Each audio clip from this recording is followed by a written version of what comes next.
शिवसेना शिंदे गुट में क्या चल रहा है, अब ये पूछने का समय आ गया है। कल्याण में शिंदे गुट के भीतर विवाद थमने का नाम नहीं ले रहा। हाल ही में कल्याण पश्चिम के बाद अब कल्याण पूर्व में शिंदे की शिवसेना के दो गुटों के बीच विवाद हो गया। पुलिस के सामने ही दो गुटों में फ्रीस्टाइल झड़प हो गई। कल्याण पूर्व में पानी को लेकर विवाद इतना बढ़ गया कि शिवसेना शिंदे गुट के पदाधिकारी पुलिस थाने में आपस में भिड़ गए।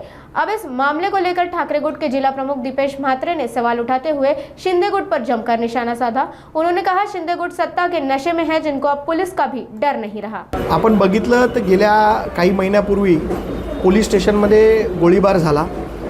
आज पोलीस स्टेशनमध्ये डोकी फोडली। काल कल्याणमध्ये एका शिंदे गटाच्या पदाधिकाऱ्याला मारहाण झाली। कुठेतरी पोलिसांचा धाक राहिला आहे की नाही असा प्रश्न सर्वसामान्य माणसांच्या मनात पडतोय।